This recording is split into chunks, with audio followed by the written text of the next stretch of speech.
স্বাধীনতা রঙে রাঙানো সন্ধ্যা সুরের মূর্ছনায় হয়ে ওঠে ইতিহাসের সাক্ষী।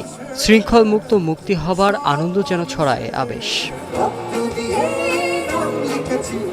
মহান স্বাধীনতা ও জাতীয় দিবস উপলক্ষে আইএসপিআর এর আয়োজনে রাজধানীর মানিক মিয়া অ্যাভিনিউতে অনুষ্ঠিত হলো বিশেষ সাংস্কৃতিক অনুষ্ঠান, যেখানে এক মঞ্চে দর্শক শ্রোতাদের মাতিয়েছেন সশস্ত্র বাহিনীর অর্কেস্ট্রা দল এবং দেশের প্রথম ও এখন পর্যন্ত একমাত্র 21 পদকপ্রাপ্ত ব্যান্ড দল ওয়ারফেজ।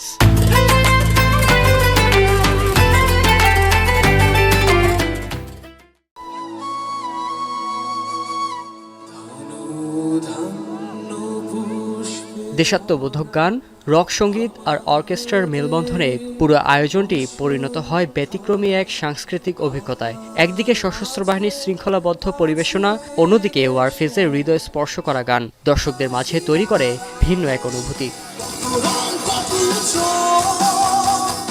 শুরু থেকে অনুষ্ঠান স্থলে ছিল উৎসব মুখর পরিবেশ। প্রিয় শিল্পীদের গান উপভোগ করতে তরুণ তরুণী ছাড়াও অনেকে আসেন পরিবারের সদস্যদের নিয়ে। স্বাধীনতার চেতনা সমৃদ্ধ গানগুলোতে গলা মিলান দর্শক শ্রোতারাও।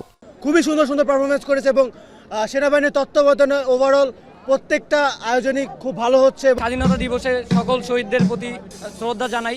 বাংলাদেশ আর্মিদের পক্ষ থেকে স্বাধীনতা মঞ্চে সুর ও শক্তির সুন্দর একটা অনুষ্ঠান আয়োজন করেছে, তারা আমাদের খুবই ভালো লাগছে, আমরা খুবই আনন্দিত। অনুষ্ঠানে আগতরা বলেন, এমন আয়োজন শুধু বিনোদন নয়, বরং নতুন প্রজন্মের মাঝে স্বাধীনতার ইতিহাস ও চেতনা ছড়িয়ে দেওয়ার এক সফল প্রচেষ্টা। আর আয়োজকদের উদ্দেশ্য ছিল তাই।